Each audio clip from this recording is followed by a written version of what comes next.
ব্যক্তি থেকে পরিবার, সমাজ থেকে রাষ্ট্র, দেশ থেকে বিশ্ব, সবকিছু চালিকায় রাজনীতি। তাই রাজনীতি 10 দিক নিয়ে রাজকাহন নিবেদন করছে জি25 সাথে আছি আমি তাসনুভা তন্নি। রাষ্ট্রের বিভিন্ন ক্ষেত্রে সংস্কার প্রশ্নে ঐকমত্য তৈরির লক্ষ্যে রাজনৈতিক দলগুলোর সঙ্গে ধারাবাহিকভাবে বিষয়ভিত্তিক আলোচনা করছে জাতীয় ঐকমত্য কমিশন।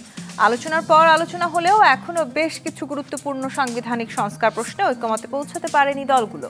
এর জন্য অবশ্য বিএনপিকে দোষারোপ করছে কোনো কোনো দল। এই যেমন গত 30 জুন এনসিপি সদস্য সচিব আখতার হোসেন অভিযোগ তুলেন, মৌলিক সংস্কারের জায়গা বিএনপি ও তাদের সমমনা কয়েকটি দলের কারণেই আটকে আছে। সম্প্রতি এবি পার্টির একজন নেতা অনেকটা বিএনপিকে ইঙ্গিত করে বলেছেন, কিছু রাজনৈতিক শক্তি নিজেরাই সংস্কারের বিরুদ্ধে অবস্থান নিচ্ছে।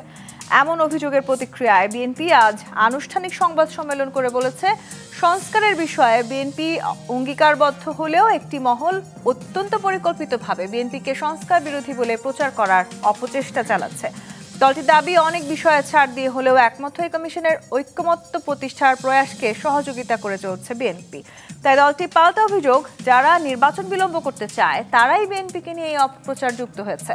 মৌলিক সংস্কারের জায়গায় একমত হতে না পারাটা কি সত্যি কেবল বিএনপির জন্যই আটকে আছে? বিএনপিকে সংস্কার বিরোধী দেখিয়ে কার কি লাভ ক্ষতি, এসব নিয়েই আলোচনায় আজ রাজকাহন স্টুডিওতে আছেন বিএনপির vice chairman advocate Ahmed Azam Khan, আছেন জাতীয় পার্টির অতিরিক্ত মহাসচিব ও সাবেক সংসদ সদস্য ব্যারিস্টার শামীম হায়দার পাটোয়ারি, এবং আছেন এবি পার্টির চেয়ারম্যান মুজিবুর রহমান মঞ্জু। স্বাগত জানাচ্ছি আজকে রাজকাহনে। মুজিবুর রহমান মঞ্জু, বিএনপি আজকে যেই সংবাদ সম্মেলন করেছে সেখানে তারা স্পষ্ট জানিয়েছে আসলে তারা কোনো ধরনের সংস্কার নিয়ে অন্তত তারা আসলে কোনো ধরনের রাজনীতি করার চেষ্টা করছে না, কিংবা যারা আসলে তাদেরকে বারবার সংস্কার বিরোধী বলার চেষ্টা করছেন তারাই আসলে এক ধরনের ষড়যন্ত্র করছেন। আমি আপনার একটি বক্তব্য দিয়ে একটু আপনার কাছে আসতে চাই, কোনো বিষয়ে একমত হব না, এটাই যেন আলোচনার মূলনীতি। কারা আসলে একমত হতে চাইছে না? বিএনপি তো বারবার বলছে তারা সর্বোচ্চ বিষয়ে ছাড় দিয়েছে, তারা যতখানি সম্ভব ছাড় দিয়ে একমতের পথে হাঁটার চেষ্টা করছে। ধন্যবাদ তন্নি। আজম ভাই আছেন এখানে, পাটোয়ারি আছেন, এবং দর্শকবৃন্দকে শুভেচ্ছা। দেখেন, বিএনপির দিকেই তো যেহেতু আমরা বলা হচ্ছে যে বিএনপিকে আমরা দোষারোপ করছি, এটা খোলামেলাভাবেই বলি আলোচনাটা যেহেতু উঠেছে সেখানে। এখানে সংস্কারের ঘোষণাটা আনুষ্ঠানিকভাবে ক্যারি করেছে কে? ক্যারি করেছে তো বিএনপি। আমরা যদি সংস্কারের ইতিহাস দেখি যে সংস্কার শব্দটা, রাষ্ট্র সংস্কারের বিষয়টা আসলো কোত্থেকে? একটা এসেছে আপনার ওই যে যারা নিরাপদ সড়কের জন্য আন্দোলন করেছিল, তারা তখন বলেছিল যে রাষ্ট্রটাকে মেরামত করতে হবে, এই রাষ্ট্র সার্বিকভাবে ভেঙে পড়েছে বা এর লাইসেন্স নাই, এই দাবিটা সেখান থেকে উঠেছিল। আর রাজনৈতিকভাবে বিএনপি এই সরকার পরিবর্তনের আগ থেকে 31 দফা সংস্কারের কথা বলেছে। এই যে দেখেন, বিএনপি বলছে আমরা অনেক ছাড় দিয়েছি, অথচ দেখেন বিএনপির যে 31 দফায় যে আমার সামনে আছে, প্রথম দফাটাই হচ্ছে জনগণের গণতান্ত্রিক অধিকার পুনঃপ্রতিষ্ঠার লক্ষ্যে সংবিধান সংস্কার কমিশন গঠন করবেন তারা। তার মানে হচ্ছে তারা এই সংবিধানকে সংস্কার করতে চান, এই সংবিধানের সংস্কার আনতে চান। আমরা একটা সংস্কার আনতে চান, কিন্তু বাতিল তো করার কথা বলা হয়নি। না না, বাতিল করার প্রসঙ্গ তো আসছে না। সংস্কার, আমরা তো এখন যেটা বলছি সংবিধান সংস্কার নিয়ে তো আলোচনা হচ্ছে। সংস্কার মানে কি? একটা হচ্ছে সংবিধান সংশোধন, আরেকটা হচ্ছে সংবিধান নতুন করে লেখা, আর একটা হচ্ছে সংবিধান সংস্কার। সংবিধান সংস্কার তো সংশোধন তো আমরা জানি যে কোনো একটা অনুচ্ছেদ বা কোনো একটা অনুচ্ছেদের অংশকে আপনি সংস্কার করতে চান, শব্দ পরিবর্তন করতে চান, সেটা হচ্ছে আপনার সংশোধন। আর সংস্কার মানে হচ্ছে এটাকে আপনি একেবারেই মৌলিক জায়গা থেকে আপনি সংস্কার করবেন। আমরা এখন যেই আলাপটা আনছি, তাহলে বিএনপিরই 1 নম্বর ঘোষণা যে তারা 1 নম্বর 31 দফার 1 নম্বর দফাই হচ্ছে সংবিধান তারা সংস্কার করবেন। তাইলে সংবিধান সংস্কারের যখন আলোচনা আসছে, তখন তো বিএনপির সবচেয়ে এটা সোচ্চার থাকা দরকার। কিন্তু আমরা দেখছি কি, আমাদের কাছে অ্যাপারেন্টলি মনে হচ্ছে যে যতগুলো সংস্কারের কথা আসে, বিএনপি সেখানে একটা প্রতিবন্ধকতা তৈরি করছে এবং বলছে যে সংস্কার তো পার্লামেন্ট করবে, এখানে কেন? তাই না? তাইলে আপনাদের যে সংস্কার কমিশন গঠন করার কথা, সেই কমিশনটাই তো গঠন করেছে এই সরকার, তাই না? সেই কমিশনের প্রস্তাবগুলো তো আসছে। দেখেন, ইন্টারেস্টিং ঘটনা, বিএনপি বলছে যে আমরা 70 অনুচ্ছেদের এখানে আমরা ছাড় দিয়েছি, অথচ বিএনপিরই দেখেন 7 নম্বর ঘোষণাটা আছে, তারা বলেছে যে সংবিধানের 70 অনুচ্ছেদ তারা সংশোধন করবেন। তাহলে এটা কি উনি ছাড় দিলেন না ওনার কথা যেটা সেটাই বাস্তবায়ন করলেন? এরপরে আরো আমি আপনাকে দেখাতে পারি, প্রধানমন্ত্রীর মেয়াদ নিয়েও তারা ছাড় দিয়েছেন, সেটিও তারা বলেছেন। কোনটা? প্রধানমন্ত্রীর মেয়াদ। প্রধানমন্ত্রীর মেয়াদে কি বলেছেন দেখেন, প্রধানমন্ত্রীর ব্যাপারে তারা বলেছেন যে তারা পর 2 মেয়াদের প্রধানমন্ত্রী 5 নম্বর পয়েন্টে আছে, দেখেন, প্রধানমন্ত্রীর দায়িত্ব পালনের সময়সীমা অনূর্ধ্ব পরপর 2 মেয়াদ নির্ধারণ করবেন তারা বলেছে। তাহলে এটা তো তাদের কমিটমেন্ট, এখানে তো ছাড় দেওয়ার কিছু নাই। এখন ছাড় দেওয়ার প্রশ্নটা কখন আসছে? যখন আমরা ওনাদের কমিটমেন্টটা রক্ষার জন্য বলছি, তখন মনে হচ্ছে যেন ওনারা আমাদের চাপে পড়ে বা আমাদের যুক্তির কথা শুনে বা আমাদের প্রতি দরদি হয়ে ওনারা ছাড় দিচ্ছেন। এই জায়গাটাই আমরা বলেছি যে আপনি এখানে যদি দেখেন যতগুলো কমিশন গঠনের কথা বিএনপি বলেছে, এই মানে অন্তর্বর্তীকালীন সরকার কিন্তু এই কমিশনগুলো গঠন করেছে। কিন্তু মুজিবুর রহমান মঞ্জু, আপনি কি মনে করছেন আসলে আপনারা যখন বারবার বলার চেষ্টা করছেন যে বেশিরভাগ রাজনৈতিক দল যখন একমত হচ্ছে, হয়তো শুধুমাত্র বিএনপির কারণে ঐক্যমতে পৌঁছানো যাচ্ছে না, এই একটি রাজনৈতিক দলের কারণে পুরো রাষ্ট্রের এই ঐক্যমতের জায়গাটি থমকে আছে? না, একটা জিনিস হচ্ছে কিছু কিছু প্রিন্সিপাল কথা আছে যেটা বিএনপির পক্ষ থেকে সালাউদ্দিন ভাই বা আমরা দেখেছি যে আমির খসরু মাহমুদ চৌধুরী তুলে ধরেছেন। ওনারা বলেছেন যে আমরা সব বিষয়ে তো একমত হতে পারবো না, সব বিষয়ে সবাই একমত হবেও না। হ্যাঁ, কিন্তু কিছু কিছু বিষয়ে তো আমাদেরকে একমত হতে হবে। কোন বিষয়ে আমরা একমত হব? যেমন আমরা একমত হওয়ার কথা বলছি কোথায় দেখেন, আমরা বলছি যে আপনি যেই রাষ্ট্র ব্যবস্থার কাছে নির্যাতিত হয়েছেন এবং যেটা প্রতিনিয়ত আমরা বলেছি যে এই পুলিশ দলীয় আচরণ করছে, এই নির্বাচন কমিশন দলীয় আচরণ করছে, এই দুদক একটা সরকারের পক্ষ হয়ে কাজ করছে। এবং দেখেন মির্জা ফখরুল ইসলাম আলমগীরের অনেক বক্তব্য খুঁজলে আপনি পাবেন যেখানে উনি বলেছেন যে দুদক হচ্ছে বিএনপি দমন কমিশন। আপনি নির্বাচন কমিশনের নামে তো আমরা বলছি ইন্তেকাল কমিশন বা হাসিনার কমিশন বলেছি না? এই জায়গাগুলোতে তো আমাদের এখন সংস্কারের প্রশ্ন, যে আগামী দিনে কেউ যাতে না বলে যে এটা বিএনপির কমিশন। আগামী দিনে সেই শিক্ষাটা আসলে বারবার বিএনপিকে নেওয়ার কথাও আসলে অনেক নেতাকারাই বলছেন, মনে করিয়ে দেওয়ার চেষ্টাও করেছেন। এই জন্য সংস্কারের এই মৌলিক জায়গাগুলোতে সংস্কারের কিন্তু খুব বড় ধরনের সংস্কারের প্রয়োজন নাই, আমরা যেটা বলছি। কিন্তু সেখানেই তো সমস্যা যে এই মৌলিক জায়গাগুলোতে এসে কেন আসলে রাজনৈতিক দলগুলো বিভাজনের জায়গায় চলে যাচ্ছে। আমি ব্যাসে শামীম পাটোয়ারি একটু আপনার কাছে আসি। এই যে যেটি বলছিলেন মুজিবুর রহমান মঞ্জু, কয়েকটি জায়গায় আসলে বিএনপি যখন বলার চেষ্টা করছে তারা ছাড় দিয়েছে, তারা বিশেষ করে যেই দুটির কথা উনি বলেছেন, অনুচ্ছেদের কথা এবং প্রধানমন্ত্রীর সময়কালের কথা, সেগুলো আসলে বিএনপির কমিটমেন্ট ছিল। তার মানে তারা কমিটমেন্টটাই রাখছেন এবং বিএনপির কারণেই আবার এই জাতীয় ঐক্যের জায়গাটিতে আমরা পৌঁছতে পারছি না। কি মনে করেন, সত্যি কি তাই?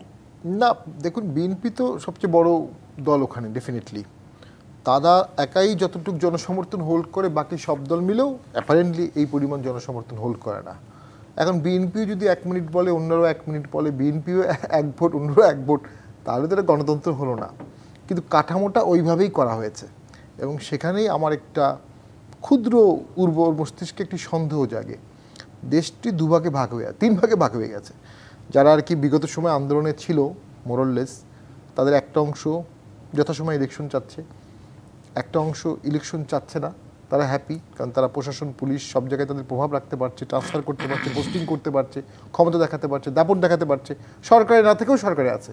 চমৎকার একটা অ্যারেঞ্জমেন্ট, এর থেকে সুখ করার কিছু নাই। ভোট ছাড়াও দেশ চালানোর একটা অসাধারণ দক্ষতা, অভিজ্ঞতা এবং চার্ম। আরেকটা হচ্ছে আমাদেরকে, যেমন আমরা জাতীয় পার্টি আছে, আমাদেরকে দূরে রাখা হয়েছে, তৃতীয়। আর দ্বিতীয় হচ্ছে বিএনপি ভোট চাচ্ছে না। এই সমস্ত কিছুর মধ্যে আমি ভোটটাকে দেরি করানোর, পিছিয়ে দেওয়ার একটি শঙ্কা দেখতে পাই।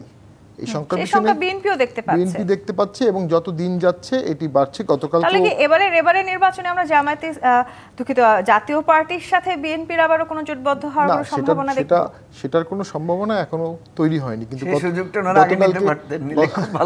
গতকালকে যেটা হয়েছে, গতকালকে জামাতের আমির তো বললেন যে নির্বাচন কিসের, নির্বাচনের পরিবেশ নাই।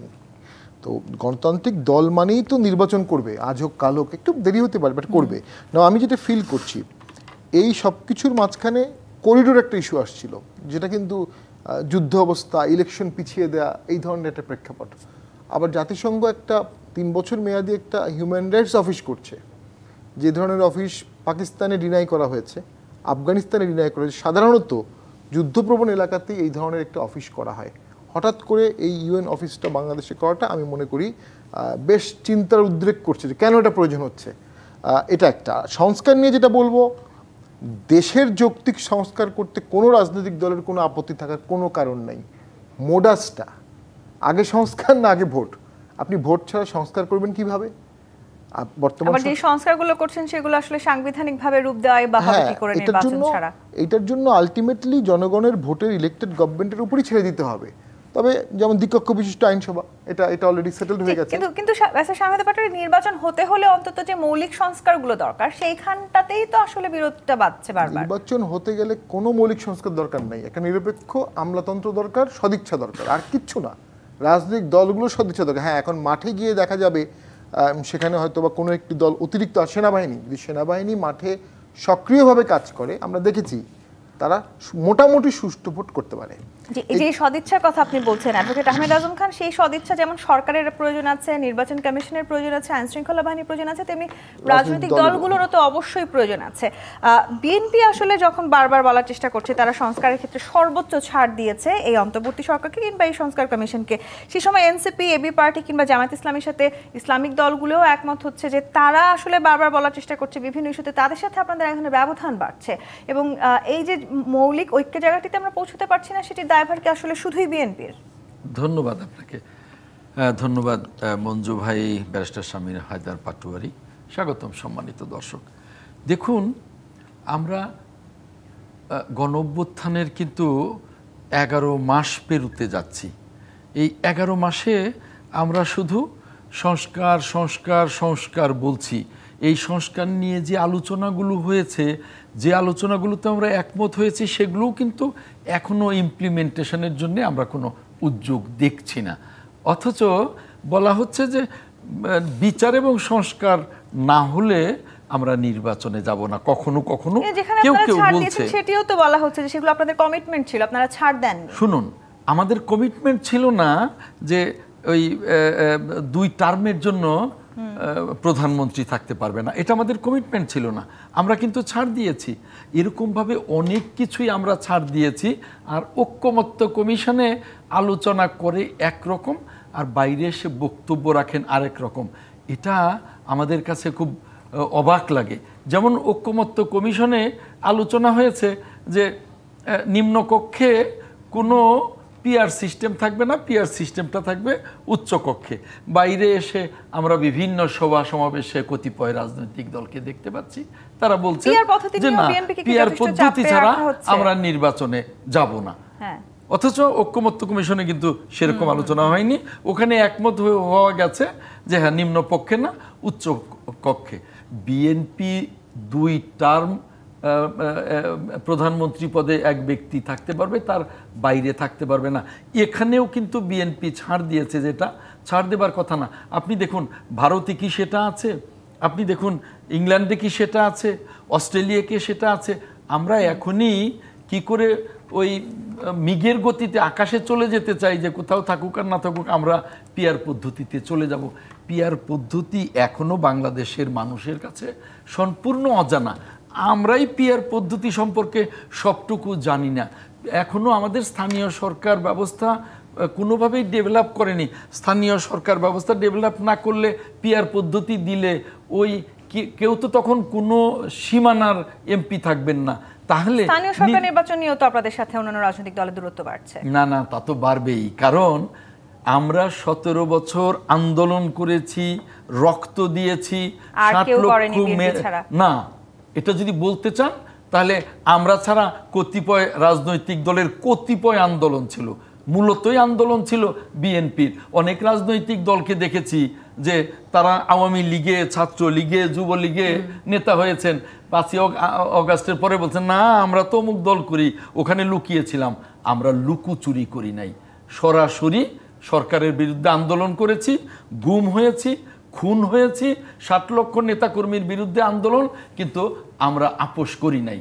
স্পষ্ট কথা এটা আমাদের, এটা বাংলাদেশের অন্য কোনো রাজনৈতিক দলে আমাদের সমমনা ছাড়া দেখা যায়নি।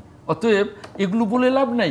আজকে বিএনপি যে ছাড় দিয়েছে, যেটা বিশ্বের বড় বড় রাষ্ট্রগুলোর সংসদীয় পদ্ধতিতে নেই, তবু বিএনপি ছাড় দিয়েছে।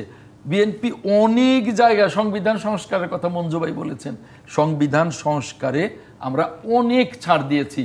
আর এখন কতিপয় রাজনৈতিক দল সংবিধান সংস্কারের চিন্তা করছে না, তারা সংবিধানকে একবারে বাতিল করে নতুন সংবিধান রচনার চিন্তা করছে, যেখানে আমাদের সাথে মৌলিক পার্থক্য।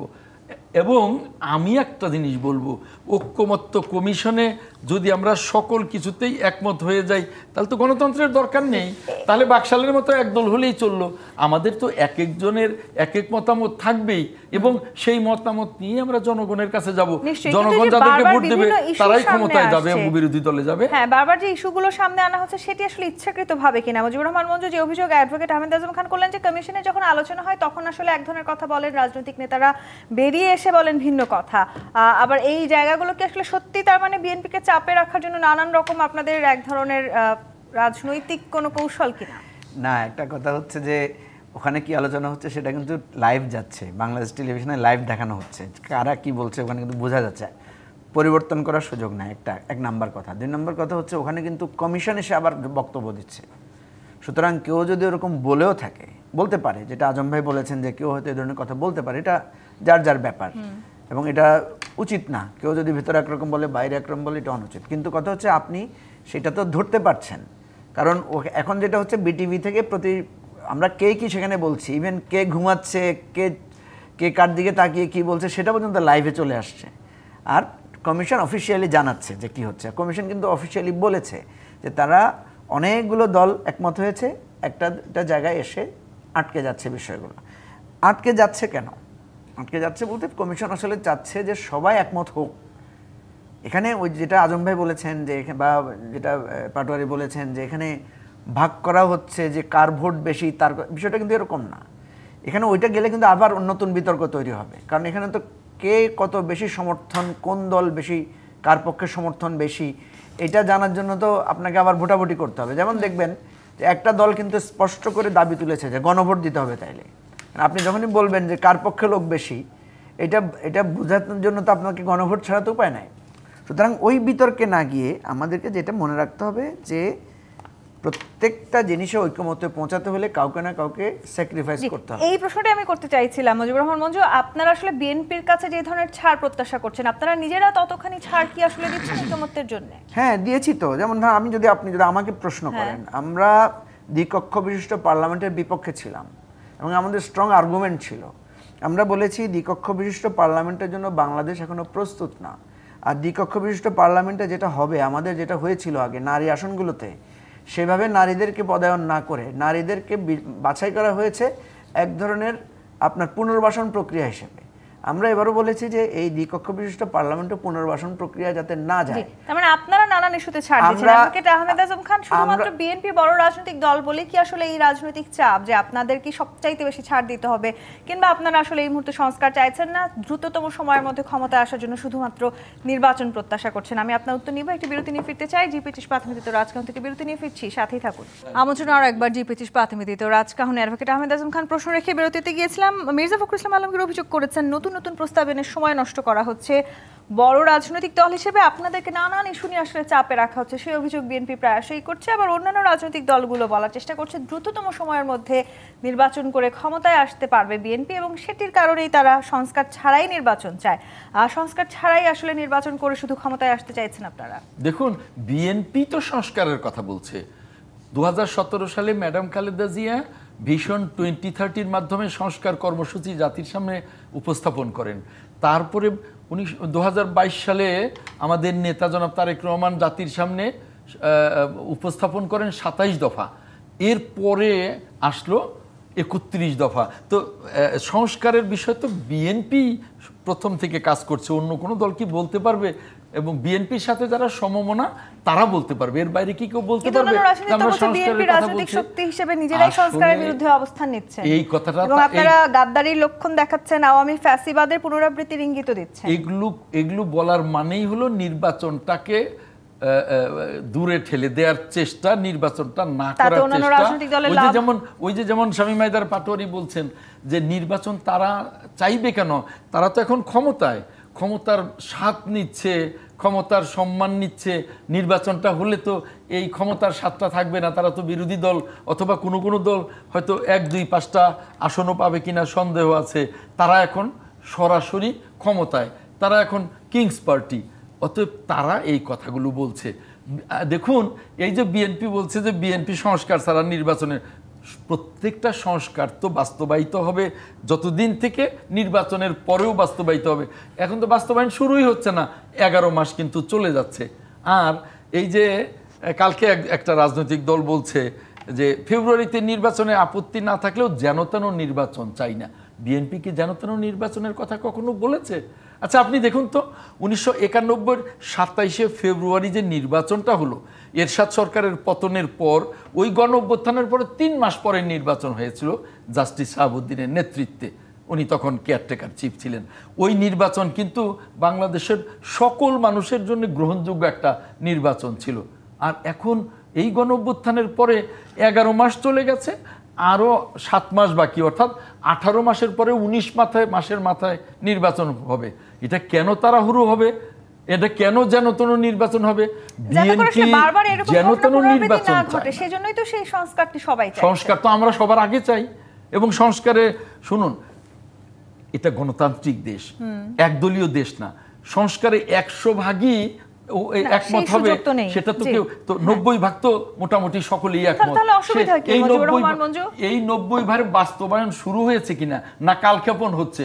ওই কালক্ষেপণ বাদ দিয়ে একটা সুষ্ঠু সুন্দর গ্রহণযোগ্য নির্বাচনের উদ্যোগ নেন, ওটাই মানুষ চায়। সবাই একমত হয়েছেন, সেই 90 ভাগ নিয়ে কেন আপনারা সামনের দিকে এগিয়ে যাচ্ছেন না? নাকি আপনাদের মধ্যে আসলে সেই ভয় আছে নির্বাচন দ্রুত সময়ে হলে আপনারা আসলে কোনোভাবে জয়লাভ করবে না, সেই কারণে নির্বাচনকে পিছিয়ে দিতে চাইছেন? প্রথম কথা হচ্ছে, এখানে যে দুটো বয়ান হাজির করা হচ্ছে দুই পক্ষ থেকে, দুইটাই ভুল বয়ান। প্রথম কথা হচ্ছে, এই যে বলছে যে বিএনপি সংস্কার চাচ্ছে না, আবার বলছে অন্যরা নির্বাচন চাচ্ছে না। দুইটাই ভুল কথা।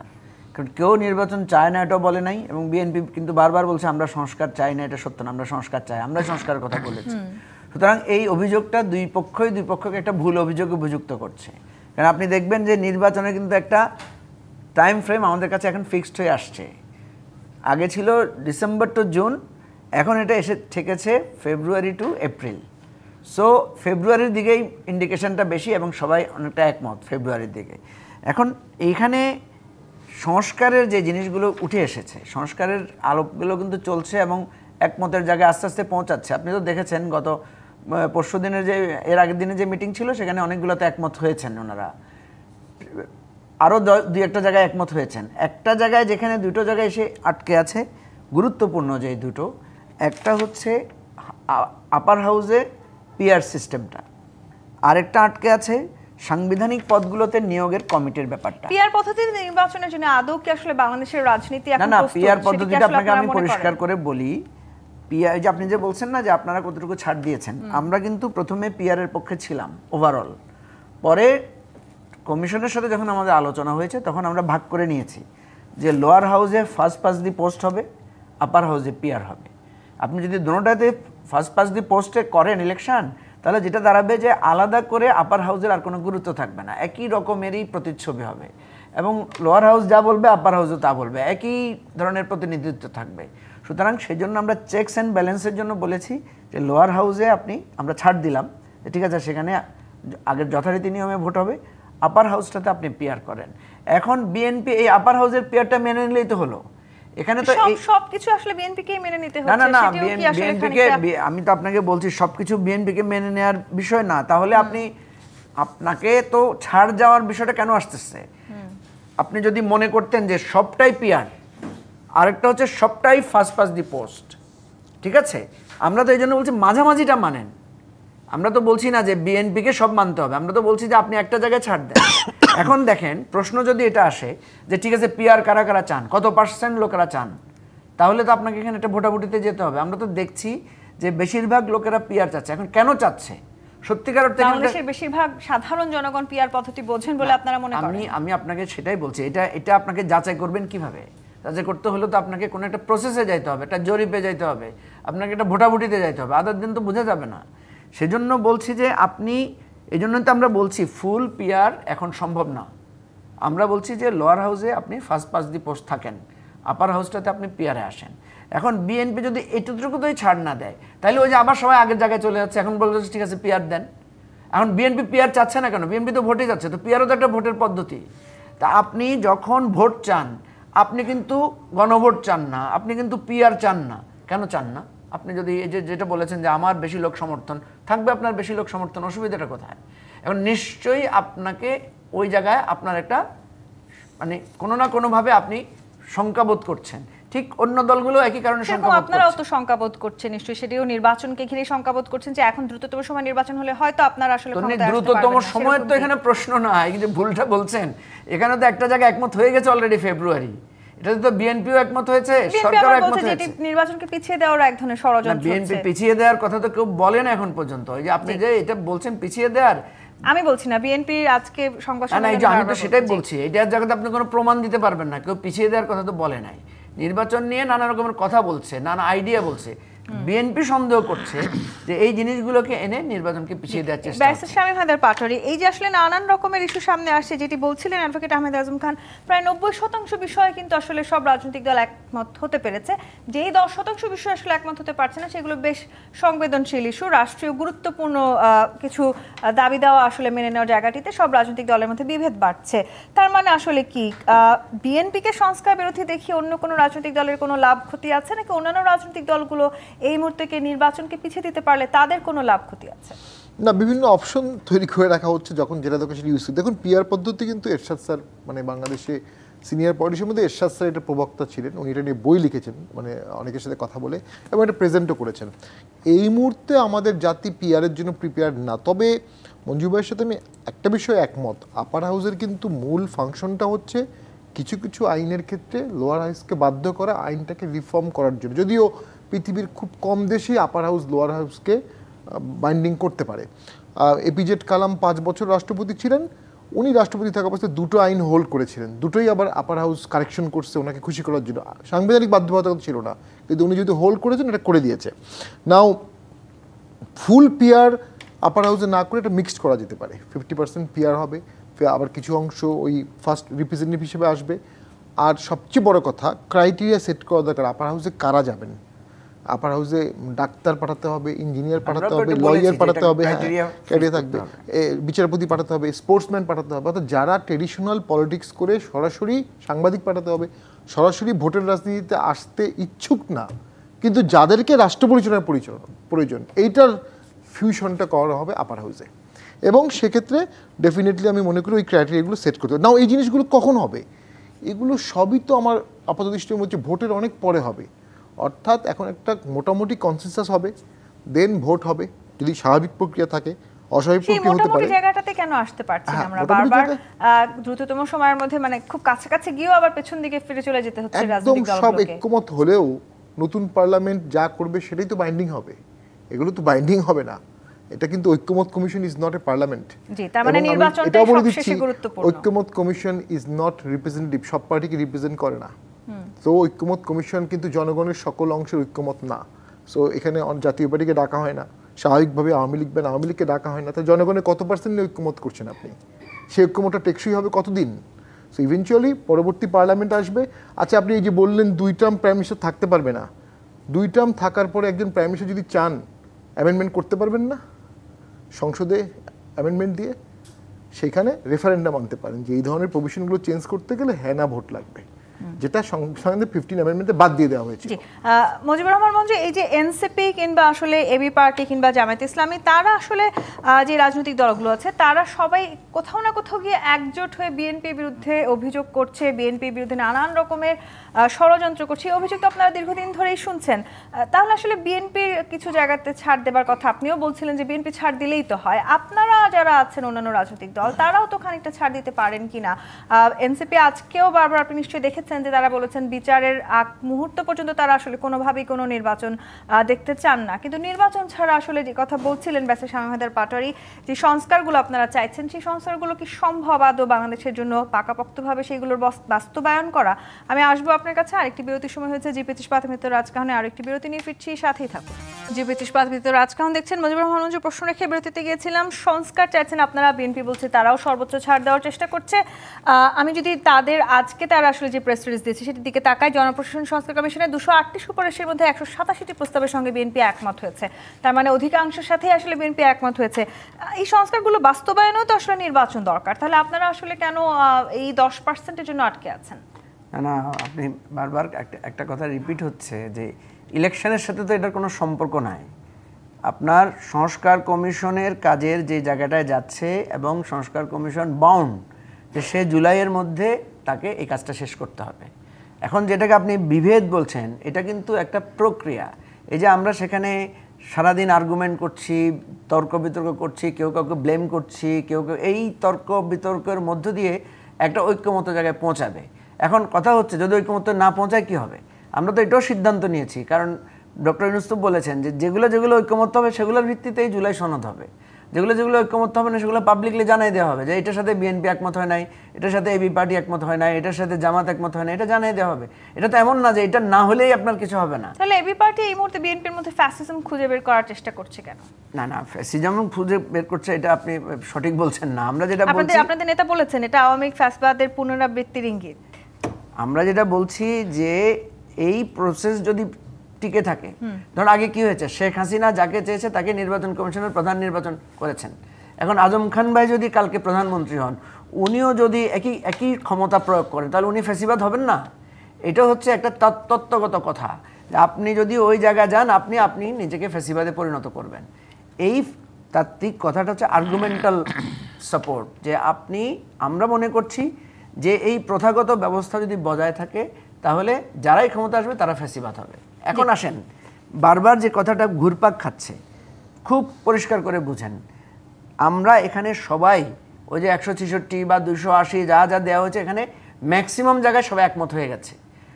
সংস্কার কমিশনে আলোচনা হচ্ছে সেগুলো নিয়ে, যেগুলো নিয়ে একমত হয় নাই, যেগুলো খুব গুরুত্বপূর্ণ কাছাকাছি, সেগুলো নিয়ে আলোচনা হচ্ছে। সেগুলো নিয়ে একমত হওয়ার সম্ভাবনা কতখানি? সেগুলো নিয়ে তো একমত হয়েছে, তো 4-5টা জায়গায় তো অলরেডি একমত হয়েছে। এখন যেই জায়গাটায় হচ্ছে না সেটা হচ্ছে সাংবিধানিক পদে নিয়োগ কমিটি, আর হচ্ছে আপার হাউসে আপনার পিয়ারটা। দেখেন, আপার হাউসের পিয়ারের জন্য তো আলাদা কোনো ব্যবস্থা করতে হচ্ছে না। যে দল যত পার্সেন্টেজ ভোট পাবে, যেটা ব্যারিস্টার হায়দার বলেছেন যে আপনি একটা ক্রাইটেরিয়া সেট করবেন, সেই জায়গা থেকে যার যার ভোটের আসলে খুবই গুরুত্বপূর্ণ জায়গা, এবং এই জায়গাগুলোকে আসলে স্থায়ী করবার আমি তো আপনাকে বললাম, আমি আপনাকে প্রমাণ দিয়ে দেখাই দিতে পারবো। বিএনপির আপনি দেখেন, এই যে দেখেন 9 নম্বরের কথা বলা হচ্ছে, স্বচ্ছতা নিশ্চিতকরণের সকল রাষ্ট্রীয়, সাংবিধানিক ও সংবিধিবদ্ধ প্রতিষ্ঠানের পুনর্গঠন ও শক্তিশালীকরণ।